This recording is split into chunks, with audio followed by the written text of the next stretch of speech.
Hi hello അസ്സലാമു അലൈക്കും. ഇന്ന് നമുക്ക് വളരെ പെട്ടെന്ന് തന്നെ ഇറച്ചിപ്പത്തിരി എങ്ങനെ ഉണ്ടാക്കാമെന്ന് നോക്കാം. ഇഫ്താർ മെനു ആയിട്ടും ഈവനിങ് സ്നാക്കായിട്ടൊക്കെ നമുക്ക് വീട്ടിൽ പെട്ടെന്ന് തന്നെ ഉണ്ടാക്കിയെടുക്കാൻ പറ്റുന്ന ഒരു റെസിപ്പിയാണിത്. ഏത് മീറ്റ് വേണമെങ്കിലും നമുക്കിവിടെ ഫില്ലിങ്ങിന് വേണ്ടിയിട്ട് ഉപയോഗിക്കാം. ഞാൻ ചിക്കനാണ് എടുത്തിട്ടുള്ളത്, എല്ലില്ലാത്ത പീസ് മാത്രമാണ് യൂസ് ചെയ്തിട്ടുള്ളത്. നമ്മൾ എടുക്കുന്ന മീറ്റിൻ്റെ അളവനുസരിച്ചിട്ടാണ് നമ്മൾ ബാക്കി ഫില്ലിങ്ങിന് വേണ്ട ഇൻഗ്രീഡിയൻസ് ഒക്കെ ആഡ് ചെയ്യുന്നത്. സവാള, തക്കാളി, ഇഞ്ചി, വെളുത്തുള്ളി, കറിവേപ്പില ഇതെല്ലാം നമ്മൾ എടുക്കുന്ന മീറ്റിൻ്റെ അളവനുസരിച്ചിട്ട് വേണം ആഡ് ചെയ്യാൻ കേട്ടോ. അതിന് പ്രത്യേകിച്ച് ഒരു അളവൊന്നുമില്ല. പാൻ ചൂടാക്കി ഓയിൽ ഒഴിച്ചിട്ട് സവാള നന്നായി വഴറ്റിയെടുക്കുക. അതിലേക്ക് ഇഞ്ചി, വെളുത്തുള്ളി നന്നായി ചതച്ച് ചേർക്കുക. പിന്നെ വഴഞ്ഞ് വരുമ്പോൾ തക്കാളി, കറിവേപ്പില ഇതൊക്കെ ആഡ് ചെയ്തിട്ട് വീണ്ടും ഒന്ന് വഴറ്റിയെടുക്കുക. അതിലേക്ക് മഞ്ഞൾപ്പൊടി, കുരുമുളക് പൊടി, ഒരു ടീസ്പൂൺ മല്ലിപ്പൊടി കുറച്ച് മതി. നമ്മൾ ജസ്റ്റ് ഒന്ന് ഫ്ലേവറിന് വേണ്ടിയിട്ടേ യൂസ് ചെയ്യുള്ളൂ. പിന്നെ നമ്മൾ എരിവിനനുസരിച്ച് കുരുമുളക് പൊടി, പിന്നെ ഉപ്പ് നമ്മൾ ചേർത്തിട്ടില്ല, അപ്പോൾ അതുകൊണ്ട് ഉപ്പ് ലാസ്റ്റ് ചേർക്കുക. ഫസ്റ്റിൽ തന്നെ ചേർത്താലും കുഴപ്പമൊന്നുമില്ല. എന്നിട്ട് നന്നായി ഇതെല്ലാം കൂടി നന്നായി മിക്സ് ചെയ്തിട്ട് നന്നായിട്ട് വഴറ്റിയെടുക്കുക കേട്ടോ. അതിൻ്റെ പച്ചമണമൊക്കെ ഒന്ന് മാറി വരുന്നവരെ നന്നായി വഴറ്റിയെടുക്കുക.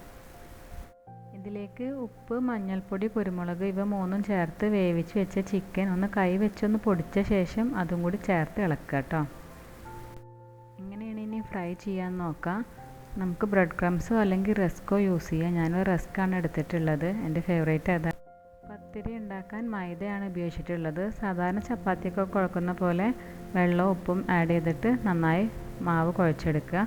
എന്നിട്ട് ഇതുപോലെ ബോൾസ് ആക്കിയിട്ട് പത്തിരി പ്രസ്സിൽ ഒന്ന് നന്നായി പ്രസ് ചെയ്തിട്ട് അതിലേക്ക് നമ്മൾ ഫില്ലിങ് വെച്ച് ഇതുപോലെ വേറൊരു പത്തിരിയും കൂടി നമ്മൾ എടുത്ത് അത് കവർ ചെയ്യുക. 2 പത്തിരി വെച്ചിട്ടാണ് ഉള്ളിൽ ഫില്ലിങ് വെച്ചിട്ട് കവർ ചെയ്യുക. എന്നിട്ട് ഇതുപോലെ നന്നായി മടക്കി കൊടുക്കുക. നമ്മൾ ജസ്റ്റ് ഒന്ന് നമ്മളെ വിരലിൽ വെച്ചിട്ടൊന്ന് പ്രസ് ചെയ്യുക. എന്നിട്ട് അത് ഉള്ളിലേക്ക് മടക്കുക.